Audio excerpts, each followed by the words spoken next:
Welcome to the final whistle, or the final beat is what it sounds like. I'm Matt Caddell. You got the one and only Chris James himself, our lead recruiting analyst at Final Whistle, Dan the Man, Dan James, and the one and only Justin Riley. How are y'all doing today? Roll Tide. Yes, sir. Roll Tide. Roll Tide. Spectabulous.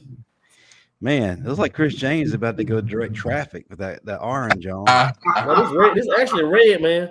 That's a red, man. You need to get that color thing going. This is red. This is the lighting, man. Man, that's you what happens. That OnlyFans lighting. I think that's what you get when you try to do a live broadcast from a Boost mobile phone. These doggone Dell computers, I swear. These Dell computers. Dang, America Online dial-up. That's what's up. Hey, but guys, as always, we are brought to you by Workspace Solutions and Oakmont Financial Partners. As always, show us how much you love us right now. Hit that like button. Hit that subscribe button. Keep this channel as the #1 Alabama YouTube channel out there. Jump in the live chat. Let's get things crazy tonight. Let us know how you feel. If you're watching the replay, get in the comment section. You guys are what makes this dream work. We appreciate you, as always, fans. Folks, man, exciting weekend. Alabama basketball didn't exactly finish the regular season the way we had hoped. To me, it kind of felt like we ended it on a resounding thud as we go into tournament play. Didn't really felt like to me it was the best message to send. But then again, I could be overreacting, but I'm a little frustrated right now. Don't feel like we were playing our best ball, and I think we at times have forgotten how to basketball. Before we start talking football, guys, let's get your take on what's going on with the Tide basketball program. Chris? Well, I felt like we ended well. At least Saturday, I was encouraged by the second half. Like the first half, it was like one of those, oh, here we go again. Early Saturday morning starts. We start off slow, but then we picked it up after halftime, and we ran to another Doug Scholes crew. So you know how that goes. Anytime he does Bama games on the road, it's going to be lopsided free throw affair for the other team. And that's really how they won at the free throw line, because they really weren't, besides Wade Taylor and a few occasional plays by Radford. I mean, they really didn't do much offensively. It's just we were cold, man. We were cold as ice.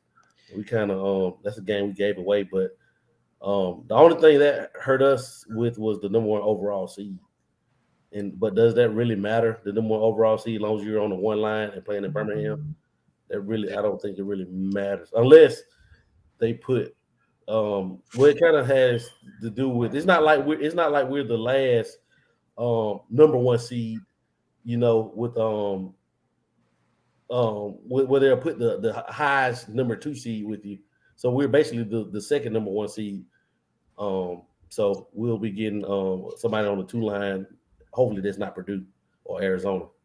So we'll see how that turns out. Before I let you guys take the baton, one of the things that's frustrating to me is that you mentioned it, Chris, you know, having to rely on the second half to mount comebacks. Why aren't we coming out the gate strong and pissed off for greatness? We were doing that in the first half of the season, but it feels like we've kind of taken a step back. We're not being quite as dominant. And the fact is, we're leaps and bounds above the rest of our opponents right now. And are we playing down to them? What's our mindset? And yes, I am taking into account the off the court distractions, which they are pretty crazy right now. I admit that. We're not going to go into detail about that. I feel like enough has been said, and maybe too much has been said. But guys, how do you feel like about the fact we're not playing a complete game? We're waiting to, last half heroics to survive contests. Yeah, I think it's how you practice during the week. Maybe we need to reevaluate that. But it's been consistently, we've been coming out a little slow. Over half our games we've come out slow. And I think it's the way I think personally, it's the way we practice. We know that maybe it's something we need to reevaluate. There's always room for improvement. Yeah, to your point, I heard Coach Oates say, they kind of moved on from Texas A&M and they shot the ball really well in practice. I think he said they're not even going to go over the film. They just focus on the tournament from here on out. So, I will say I think moving forward, you will get a group of guys that's, I do think they'll probably win the SEC, which I heard Tennessee lost a player, so that can kind of, hurt them. But, if you win the SEC tournament, I mean, we'll forget about that loss versus Texas A&M. I agree. So, Definitely. Yeah. I believe that if we would have lost to Auburn the other night, I believe we would have beaten Texas A&M to win the. No way. I don't think there's any way we were going to lose that one seed, like that. So I believe they would have been more dialed in and focused. Yeah. All right, guys. As it progresses, we're definitely going to dive in more for this, and we're going to have some former players on to help us dissect everything as we enter into the most important part of the season. Well, let's switch gears to football, which a lot of people tune in for that aspect of our show, right?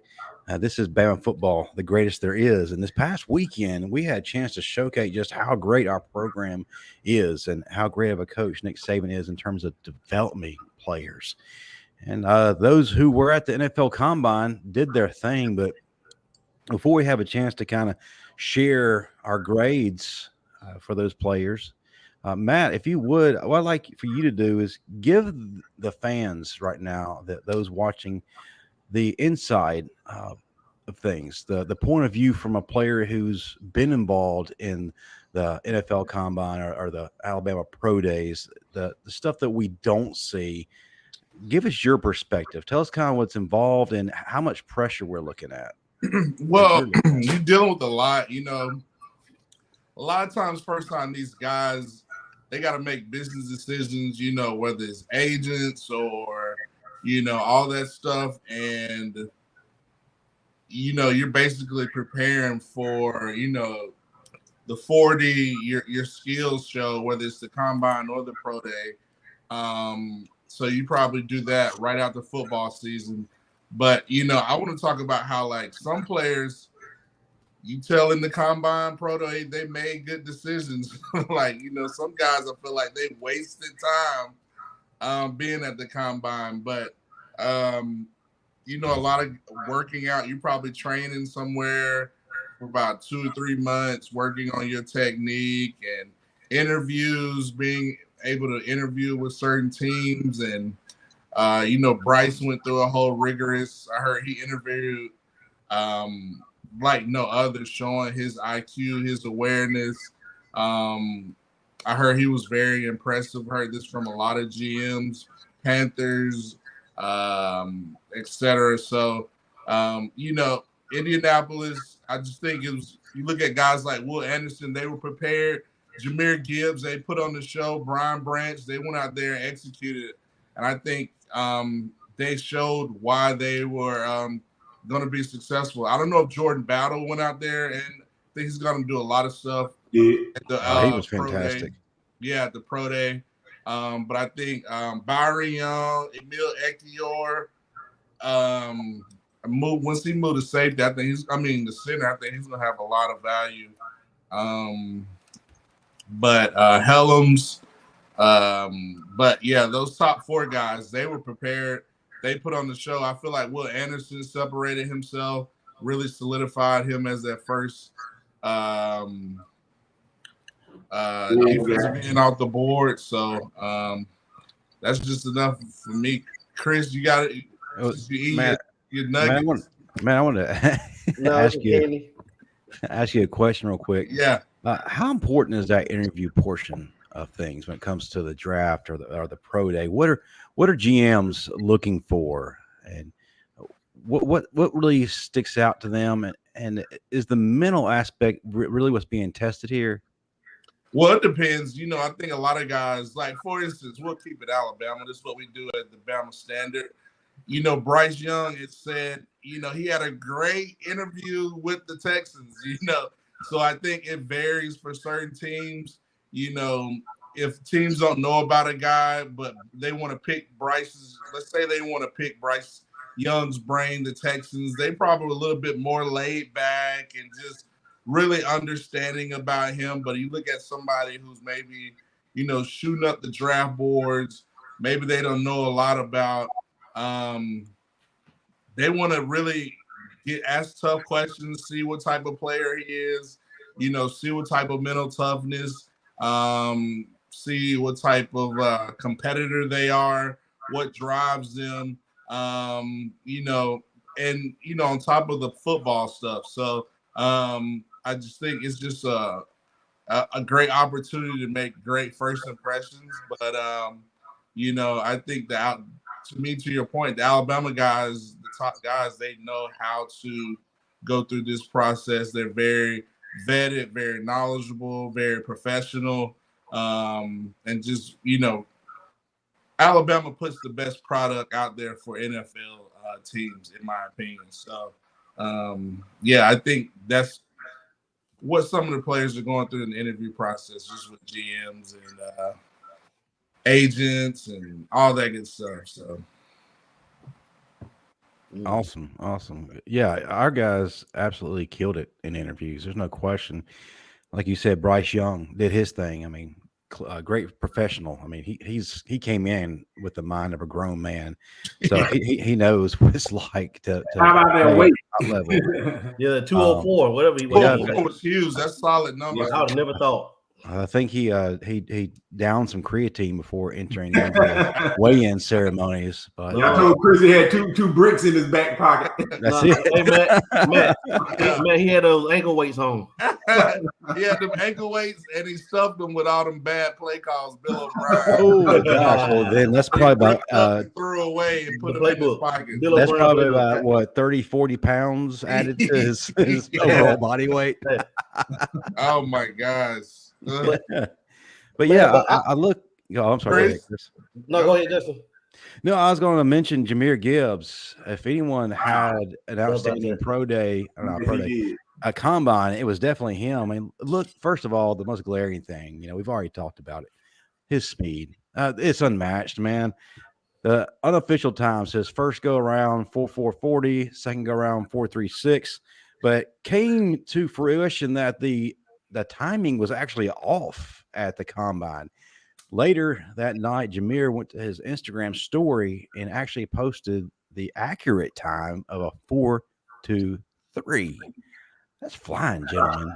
And if look at what he was able to do in drills, it made me sick. Let me tell you why.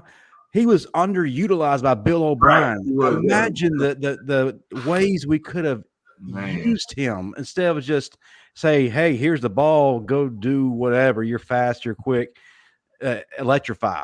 LSU game. But you guys should average 20 touches a game almost.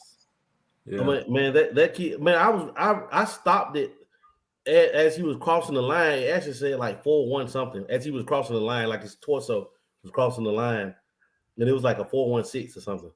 But I think he solidified that fourth first rounder for us. Yeah. That we'll get another 4 in the first round. Yeah. And with the he like that's our goal. At least get 4 every year. Yeah. You know what I'm saying? And I think we'll lead the way with first rounders this year. I'm not sure how many Georgia will have. Probably I'm guessing Nolan, 3. Carter, Nolan, and Broderick Jones. Broderick Jones helped himself with a 4.98. Yeah. 4. But Ringo looked horrible. Oh, Ringo. Horrible. Some team might reach on Ringo. Yeah. I mean, yeah, he's at a high value position, so I could definitely see him going. Therefore, would be 27 pick, 28 pick with Cincinnati. I'm going with Darnell Washington, the tight end. I think. He'll be the one. Did y'all see how he hit that sled, man, and drove it back like it was a toddler? Yeah. And everybody else was struggling with the sled, and that joker hit the sled, and he lifted. I was like, oh my god.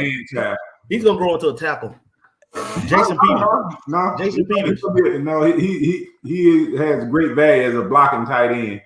Not only that, guys, I think that a lot of his catching ability was overshadowed by Brock Bowers. Yeah.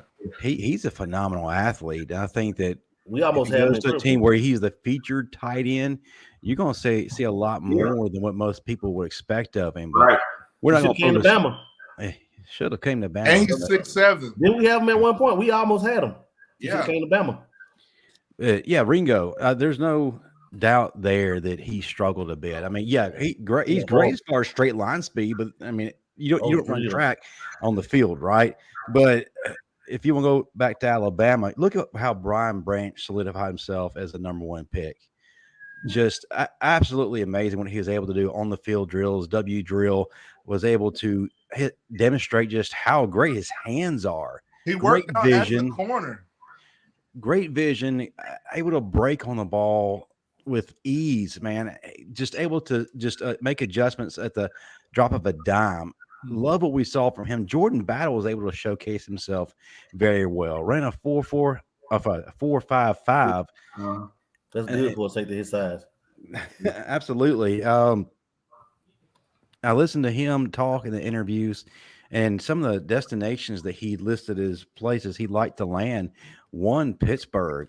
He said how well he gelled with Mike Tomlin. If he's able to get with a Mike Tomlin who truly understands defense, which is something his previous coach didn't really understand, being Pete Golding, I think that you really can see the ceiling, which will be extremely high for Jordan Battle, reached when he's at Pittsburgh. He said that, like I said, there was a closeness he felt there. He also didn't shy away from mentioning playing for his home team of Miami, a hometown team of Miami. Another great spot where he can fit into a growing defensive, probably a juggernaut next year. They just maybe need 1-2 more pieces. I have 3 perfect fits for him. Yes. He also mentioned the Giants too, where he'd love to be side by side with Xavier McKinney again, who he credited mostly for his development in Alabama. That's good. I give you three teams. Houston with D'Amico. He could be a star early. Jacksonville, a young up and coming team that I think will be in the Super Bowl within the next 2 to 3 years. And the third one was on the Jets with Robert Saleh. I think that that team with Quinn and Williams, those guys. I think those are 3 like great fits for him. But he's a ball player, man. That kid can play anywhere, man. I like him in Baltimore, Justin. Your guys. Oh, listen. That's why I think Helms. I like Helms in Baltimore because Helms fits that. About a second, third round, I'd definitely take him. Second round battle, without a doubt. He fits the personality of the Ravens, and we need some defensive help back there in the secondary. So I would love to see him there. And I can use Gibbs too. Oh gosh, please! Dobbins and Gibbs, that'll be sick. I was just talking about that with someone today, but I like how Jordan Battle is very confident that his entry into the NFL will be very easy, very smooth. He was talking about how he's had to adjust to all kind of adversity his entire time. He played for 3 coaches in 4 years at Alabama. And some of those didn't really know what they were doing, Charles Kelly. And he had to make up for a lot of inadequacies from his coaching staff. I had to overcompensate so many times, and I felt like the overcompensation was what really hindered his play in his final year at Alabama. I felt like if he would have came out last year, he probably would have fared a lot better. Yeah, absolutely. And hopefully, I would give credit to coaches knowing football that they'd understand why his numbers weren't quite where they should have been this year. But really, Kelly and Golden should have swapped spots. Kelly should have been coaching the linebackers, and Golden should have been coaching the secondary because it's their natural position to coach. So it was like we had a lot of Roach is really, even though he can coach the D-line, he's really a linebacker coach. So that's why you get what I'm saying? Yeah. So it's like I think Saban's getting guys back to their natural position where they coach, or guys that are versatile, like Bala. That's why it was important to bring Bala in. Versatile. Now, let's talk about some landing spots for Jahmyr Gibbs. You say versatility. That's Eagles. one of his greatest attributes that he mentioned was he didn't want to be listed as a running back. He wants to be listed as a playmaker, which one of the biggest things that Coach Saban preaches is what? Creating value for yourself. I don't know if anybody in this draft has created more value for themselves than Jahmyr Gibbs. Great at running the ball. We get that. But excellent route tree, great hands, just a playmaker. I mean, let's call it what it is. Yeah, an Alvin Kamara type without the baggage. I'm telling you, man, team, man, y'all better go ahead and get them early in the first round. You'll let them fall in somewhere like Kansas City. That's what I was about to say. That's going to be one of my Kansas City at 31. Man, he'll be an upgrade with the Bears over Tariq Cohen. Over Cohen, he'll be an upgrade. Kind of interesting when he was asked where he wanted to play. He mentioned Dallas with the opportunity to play side by side with Zeke Elliott and Tony Pollard. But the fact is, though, hey, Zeke might not be there. I mean, they be offloading a lot of money. Freeing up that cash would be perfect to bring somebody like Jahmyr Gibbs in. Man, the Cowboys are dumb, man. They paid Dak all that money. They should have spread it out. Well, look who's writing the check, sir. Jerry Jones, the modern day outlet. Hey man, it's always those older owners that's overly involved with the teams that mess it up. You need a young mathematician running those teams, man. You know how to the unofficial GMs, Chris and Matt. We'll get you right. Man, look, man. I'll tell you, man. Look, man. They're paying those GM all those millions of dollars, man. You can give me and Matt 2 double cheeseburgers, a quarter pound of meal, about $500 a week. Man, we could have that thing rolling. Give it all the show. But put some fries in there or something, man. Yeah, you got the fries automatic. I said meal. Notice I said meal. That means you got to have a supersize too. Man, I don't even eat McDonald's. But you don't they ain't ever said they should have paid that by the playoff wins. Wow. I would also, as a maybe kind of a consolation pick, why New Orleans picking him up? He has an opportunity to go there where they greatly need someone of his caliber. Has the opportunity to grow with Mark Ingram there. Mm-hmm. Man, the Giants with the Saquon Barkley and Daniel Jones. They just signed Daniel Jones offset the Saquon Barkley. Could you imagine? Or the Redskins with the way that they like to do punch with Brian Robinson and Jahmyr Gibbs. Hey, you might be on something right there. And he would love the opportunity to play side by side with Brian Robinson. Yeah, they're running back from Memphis. He's not a workload back, so you definitely want, he's a change of pace back. But don't send him to Atlanta. No. Run him to the ground. Don't send him to Atlanta, brother. Hey, Chris, Bob Rutherford saying you're looking kind of young right now. Man, I feel like I'm ready for the 4-quarter program, Bob. Me and Matt, you about to go back in there that Matt drills. I'm not going back in there. Who else, guys? Who else stood out to you as far as the NFL Combine? I looked at Byron Young. Y'all briefly touched on him. He again showed why he needs to be talked about more. Great feet for a big man. Showed power and speed. I think he's very versatile as well. I think he played anywhere on that defensive line. I think he may have snuck into the first round with his performance. And you know what though? I'll give you I think that I'm gonna make a bold prediction. He's a future Pro Bowler.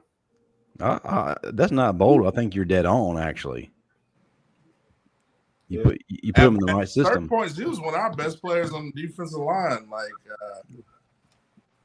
I think he made a lot of money. I'm gonna say 2 guys that impressed me, and they're the top 2 guys. But Will Anderson, and I say Will Anderson because he didn't do exactly the defensive end drills. Like he actually did linebacker drills. Like he competed as like a linebacker. He was so comfortable too, didn't he? Yeah, I thought that was a smart move, showing different type of versatility on his end. And then Brian Branch, he didn't perform. He didn't do safety drills. He actually did corner drills. So that's crazy, man. But that is insane. Like you look at his tape, a guy is a Swiss Army knife, safety, corner, star, money, whatever you need him to play, he can do it. Lock it down. And those are the things you want to do on the big stage. Yeah. Everybody talking about Gonzalez and all that, but I'm like, yeah, they're good, but I'm looking at the tape, and to me, the tape is nowhere near as good as Brian Branch's tape. Right. If it's me, but you know, it is what it is. But that's why I think like Dallas Turner.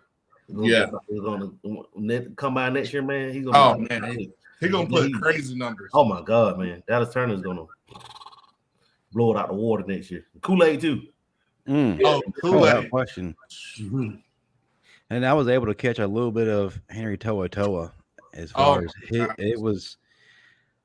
I don't want to be too negative. I think we did enough of that during the season, right, guys? But I don't feel like he really did any favors for himself. He did look so slow. His 40 was a 4.7. And then the on-the-field drills, I felt like, okay, well, if you didn't quite do it on the 40, you could at least make up for it on the on-the-field drills. Didn't really change my impression of him there either. So he's going to need a strong pro day, I feel like, to be picked up in the earlier rounds like he's hoping. No, he won't be an early. He'll be a day 3 guy. Probably be a special team guy. I think he's going to make a living on special teams, running down on kickoff, on punt. I don't see him on NFL defense coming up trying to tackle Saquon Barkley in the hole. No, they're just not going. Well, you don't see that in the NFL too much career special team guy. You know. Well, actually, you just don't hear about them. Yeah, you actually have a few of them, like Anthony Madison made a good living on special teams. He was like a DB. He made a good career, but I think Henry's going to be. How long ago? That's what I'm saying. But Matt could play defense. I don't know if you can plug this guy in on the defense. You might get him a solid 5-year backup linebacker special teams guy because he's smart, man. I think he'll be in coaching sooner than later. Mm-hmm. Yeah, of course. Yeah. I can tell you that. He's gonna be a Vinny Sunseri. He's gonna be a coach sooner than later. Hey, Sunseri is doing pretty well for himself. That's right what I'm saying. He's gonna be a Vinny. I would like to look was at him. A dog, though. Oh yeah, two different bloodlines, like totally different bloodlines right here. So I would like to Coach Saban to have looked at him as far as bringing in replacements for who's departed. Speaking of that, shifting gears to our next topic, guys. We've had Sunseri leave recently, and I'm kind of hurt by this, going to be honest with you. Sal Sunseri is headed to Colorado to join Coach Prime's staff. Nobody but Kelly. Nobody but Charles. You don't realize that he didn't upset us with Charles Kelly. Oh, no. We were like, by all means, please. We wish you well. Well, I'm going to take Sunseri. Oh, my goodness. Hell no. But did we really try that hard to keep him, though? Did we really give the man the respect he deserved? He wasn't on the field.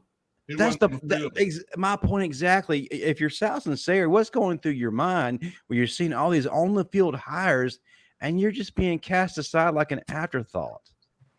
This man's list of accomplishments as an on-the-field coach is too great to be ignored, and watching guys from places like Liberty, whose greatest experience before that was Southern Utah, like West Texas Library College, and DeVry.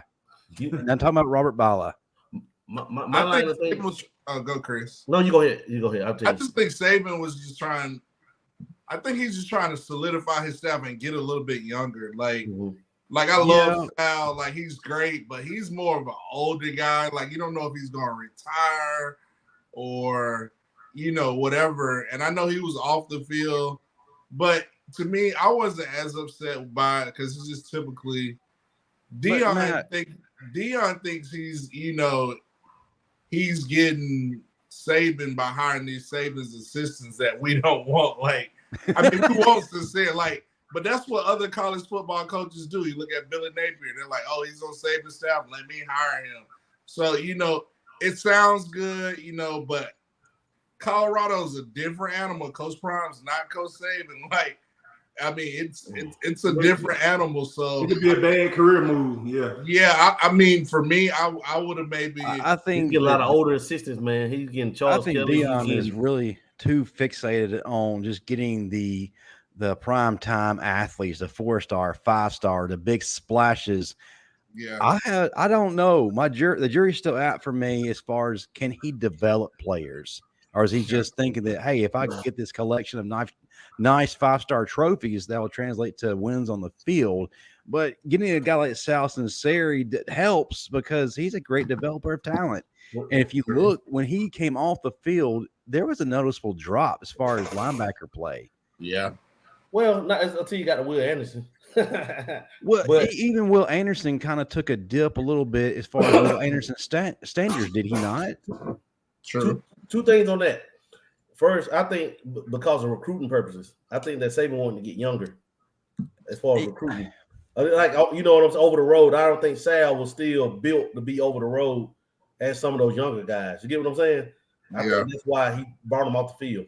Then number two, I think Will, it was more so due to, you got to understand, they dropping them back in pass coverage on third downs, or whenever they were sending him, they were lining them up in the 3 technique. Okay, over the guard.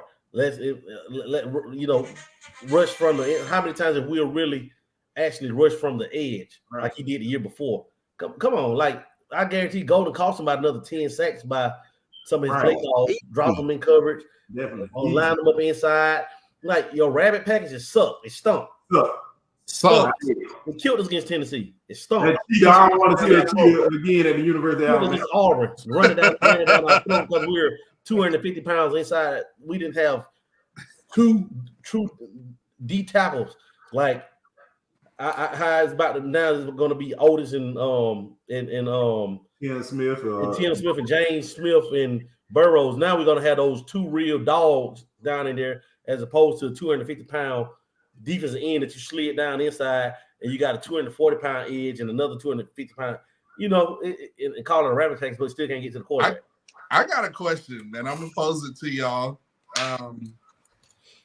You know, you watched last year's defense. You know, we can talk about the epic fail of Pete Golden, but do you think Pete was showing favoritism on as far as personnel?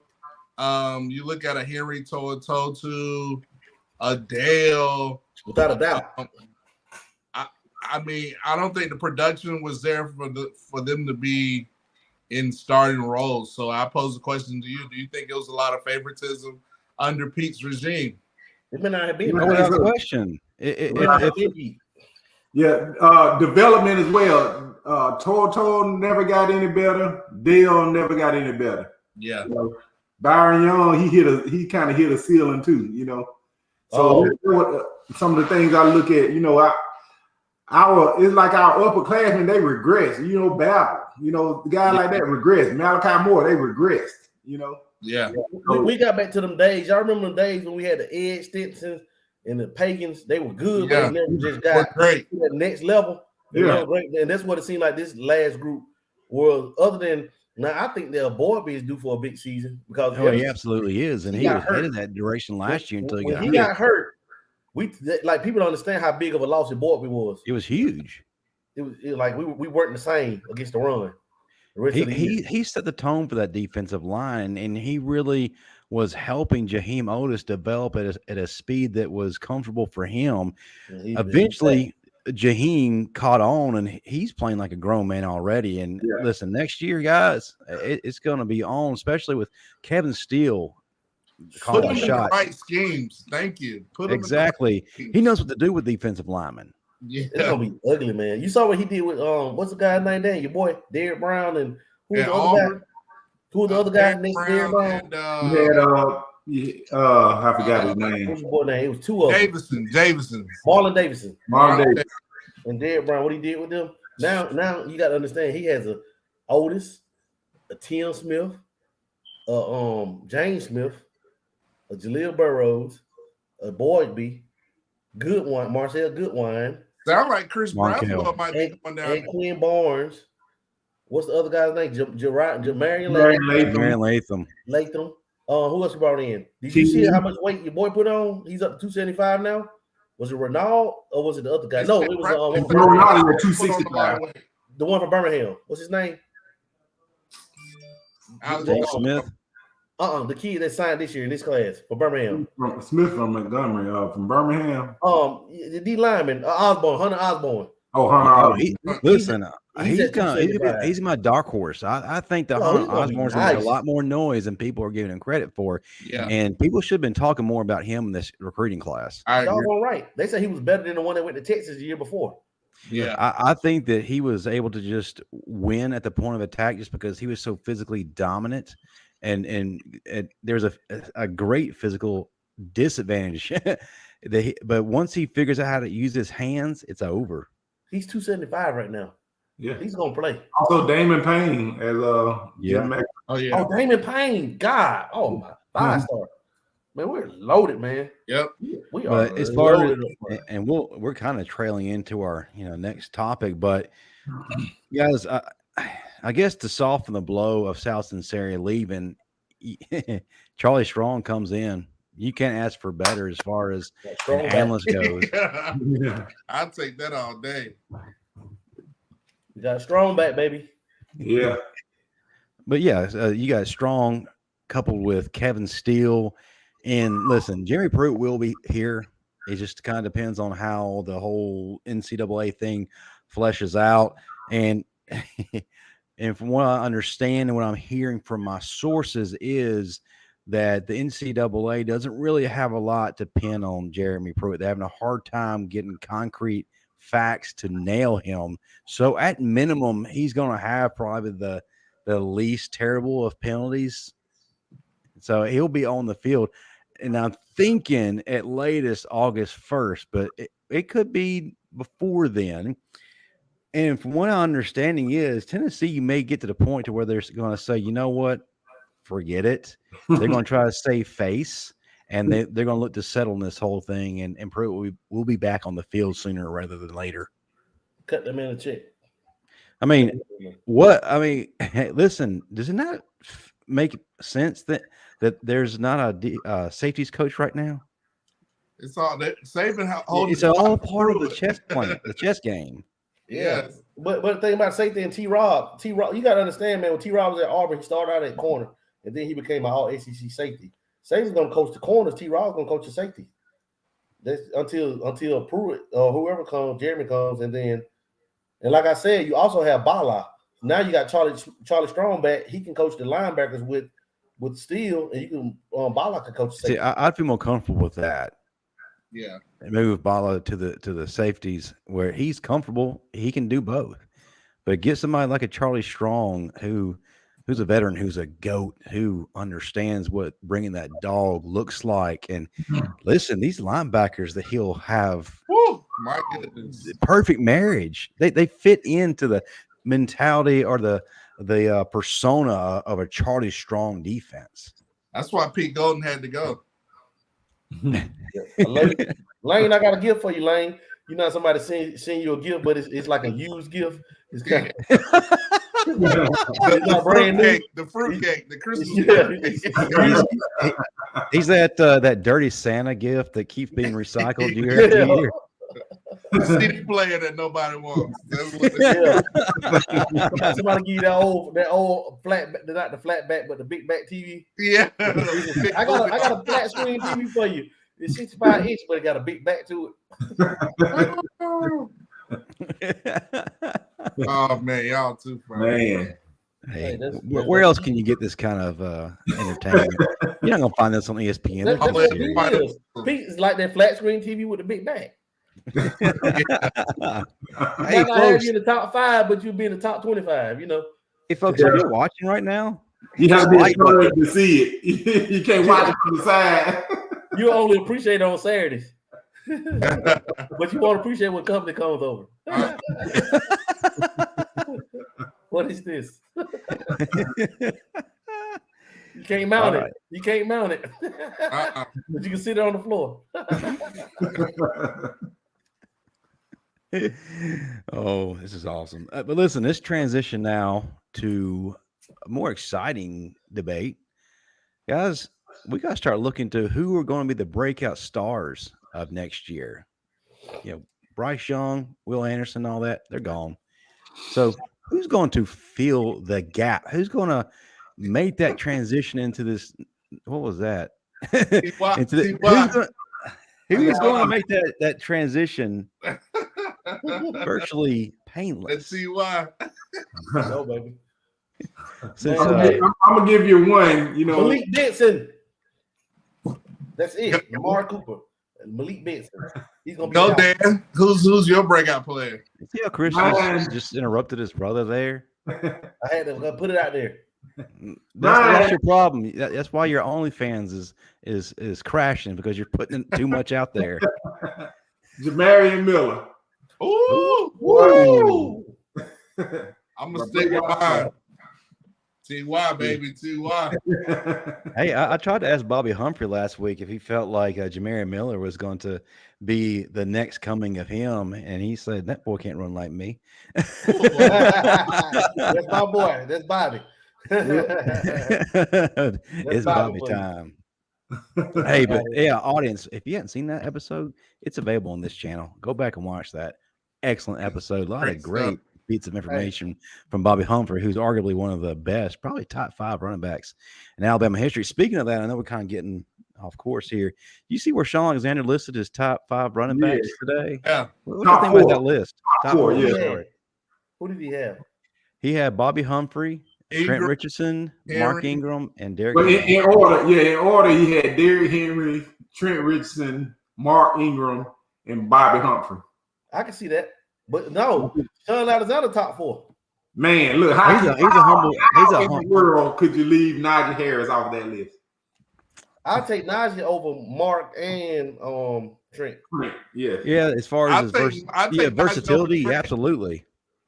But Trent, man, let me tell you, Trent, man, he came in that dog. Yeah, man, really. He came in. Trent Richardson came in 30 years old. Hey, man, as far as college wise, Derrick Henry, Najee Harris, Trent Richardson. As far as Bama, it's like Bama alone, because y'all understand that year 2011 year with Trent. Man, he had like 1,800 yards rushing. It was crazy. And that run against Ole Miss when he still one of the greatest clips ever. I was there and saw I got to have Trent. And power, you know, that's what I want to see out of Bama backs, man. We have us a Trent Richardson this upcoming season, man. Yeah, he should have won that the year Robert RG3 won Heisman. I thought Trent should have won Heisman. That run he had in the Iron Bowl. I'll give you that run he had in Jordan Hare when he cut across field. Oh yeah, he tipped arm all these dudes. I was like, oh my gosh. I thought that won Heisman. I think what hurt him was one Bama fatigue. 2, he had over 200 yards rushing in that game against Auburn, but he had no touchdowns, which is kind of crazy considering how much he ran. But 3, he was off the next week, and RG3 was visible. He had that championship game. Yeah, that's true. Like Mark Ingram Mark Ingram won against Florida that year. Yeah. Him and McElroy. And Derrick won against Henry won against Florida. We win those Heisman against Florida. Who did No, I think Henry won at LSU. LSU. Against LSU, yeah. Huh? LSU, the LSU game. No, what I'm saying is I'm talking about Derrick won it, but I'm saying he locked it up that Florida. Like he locked it up that LSU game. that Florida game. LSU game and then the Auburn game, and I feel like the icing on the cake was the Florida game. Yeah. Mark, Derrick. Who did Trent lock his? Oh, not Trent. Who else won one? Bryce. Who's the 4th? Devontae Smith. No. Oh, Devontae, Florida. Everybody does something against Florida. But hey, reeling it back into our topic, that was my fault, guys. I got us off track. As far as me, the breakout star next year is going to be Jace McClellan. I'm going to look at the running back room. Fits perfectly with this Tommy Rees system, and he finally used to be utilized in the right way. Bill O'Brien didn't start looking his way until the Ole Miss game. Let's be real. And it's a crime considering how good Jace is. And he really was that extra heartbeat that our offensive needed towards the end of the season to carry us into the game against Kansas State. Looking at a guy who knows how to use running backs coming in and Tommy Reese, I feel like Jace is really going to benefit the most from him. So look for a huge year for him. I know it's going to be by committee. Don't get me wrong, but I'm looking for a 12 to 1,300 yard rushing effort from Jace McClellan. I hope so. He's gonna have to because he got some horses behind him. And the competition is going to drive it too. It's gonna be tough because man, the talent we got the young guy. It's the carries that he's gonna get. Man. You know, that's the only way I can see him. Man, I feel like how he's used in those carries that he's delegated is gonna be the difference right there. I agree. Yeah, word out of bowl practice was they couldn't cover Malik Benson all bowl practice. Yeah, he was the best receiver from day one, and I expect Amari Cooper not type stat wise, but type of impact I think Amari Cooper, Judy, Ridley type impact. He's gonna be back up to that. Bama. He's going to Matt Caddell impact. No, he got me beat. He got that. Matt Caddell impact where you get a 20-yard gain and you start flexing on the field and talking trash to the opposing cornerbacks. That happened a lot. That's how I feel when I get my OnlyFans subscribers.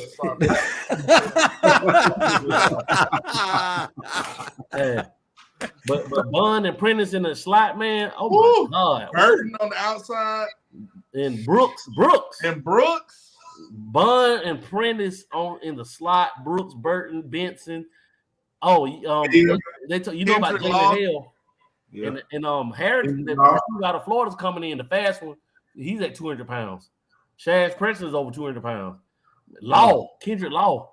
Man, now we can use Kendrick Law and different. Tommy Reese gonna be like, "Oh, I got this weapon right here, weapon X." Oh, it's gonna be. You can line Law up in the backfield and have him. If you switch over, I want to see how Knobloch is going to develop as well. He loves those tight ends. Yes. And Dupree. It's going to be so exciting. And if we flip over to the defensive side of the ball, Kendrick Blackshire, I feel like this is his time. If he's healthy, woo, man, this is a Kevin Steele linebacker, guys. We're looking at somebody, and from what I understand, he's got the mental part down now. He knows how to make decisions on the fly. He's into that playbook. He's got it on lock. If he just stays healthy, we're looking at another Reuben Foster, just hopefully without the penalties. I think that's Jefferson, man. I think Jefferson is Reuben Foster. Nah, he's smaller, you know. Mm-hmm. Oh, Reuben, you remember Reuben played at Matt his senior year? Yeah, he was 225, I think. And that's what Justin's at 225 right now. Okay. Who do you feel like I'm going to change things up just a little bit. Who do you feel like is on their last chance to emerge? Ooh. I'm gonna go there. I'm gonna say I'm putting it on Milroe. Listen, this is your chance, man. This is your opportunity to seal it. Like you can't mess it up. You can't be fumbling because you got Ty Simpson behind you. Ty Simpson is putting pressure on you. So I'll start with Milroe and I'll say on the defensive end, Malachi Moore. You know, it's we need you to be that guy like you were your freshman year. So those are my two. Y'all ready? Yeah. Milroe, Chris Braswell. Oh, yep. I think he's doing that though. I'm not too worried about him. Jeremiah Alexander. I think. Russo, Colt. Them guys coming. Darius Robinson, they on his tail, man. Campbell, they're on his tail. Like this is last chance. Malachi Moore, Terry Arnold. They're not gonna give you more than 2 chances. You got 2 chances in the Saban system. He'll feel like you're ready. He's gonna give you one more chance, and if you don't do it the next time, you're done. That's when Earl Little and those guys. Earl Little Jr.'s coming. Oh yeah. You know what I'm saying? Earl Little, and then one more. I say Roydell. Yeah, that's the point. Dan, before I give mine, go ahead. Mine is I'm gonna say Dalcourt, man. I mean, he's done. I'm sorry, Seth McLaughlin is locked that down. I was surprised he transferred to spring. Yeah, he needs to go somewhere else. I keep him one more year for depth purposes. Don't trust him, sir. Be more effective. Yeah, soft. SAWFT.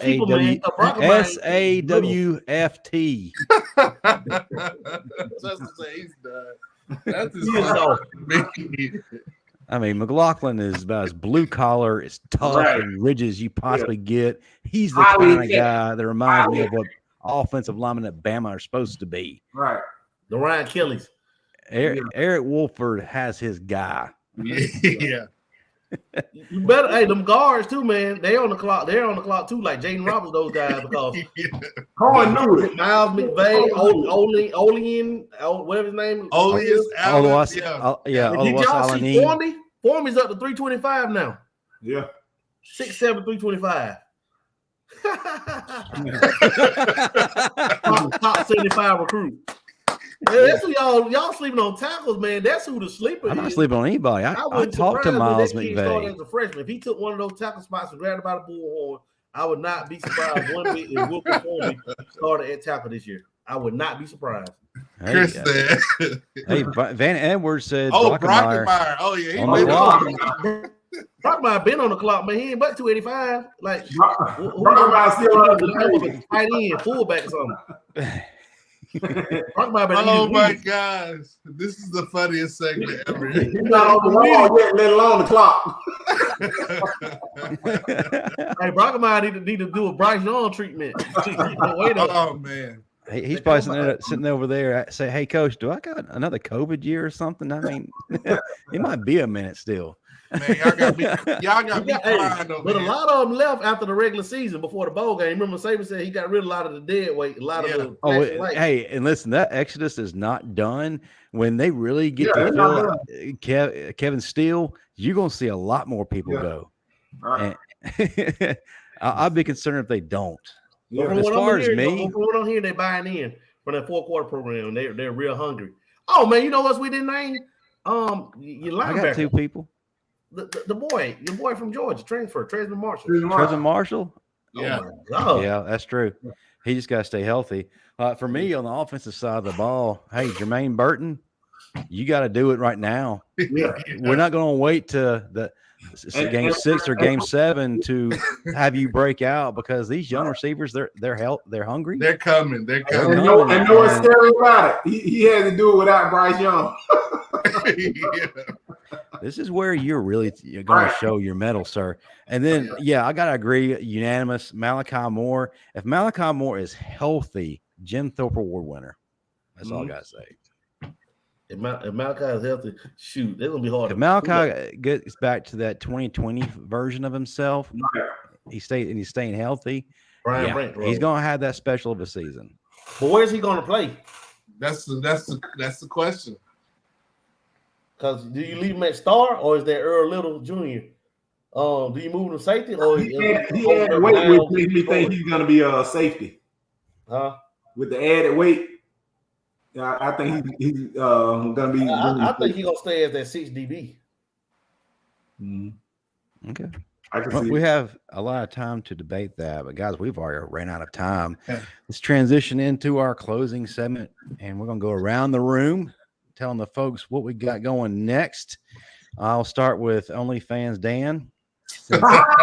Since he was talked over the most tonight, given the opportunity to shine. Oh, yeah, it's a Thanksgiving table.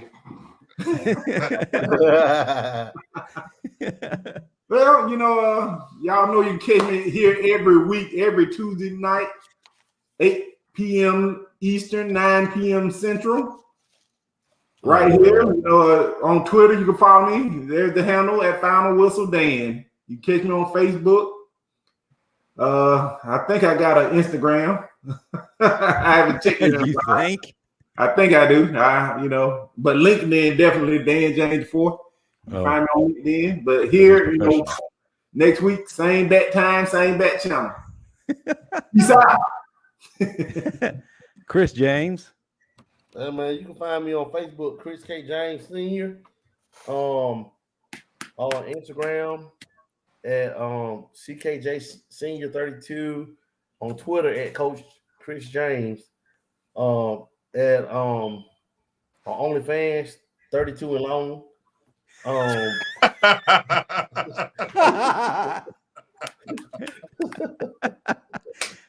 I heard you trying to still reactivate your old MySpace page. Is that right? MySpace, Black Planet. Hey man, I tried to log in, man. They started dialing up. Y'all remember that? You have to wait like this, man. You wait for the dial up. You got to check your email. You heard. You got to wait 5 minutes for that dial up to finish. You are connected. You have mail.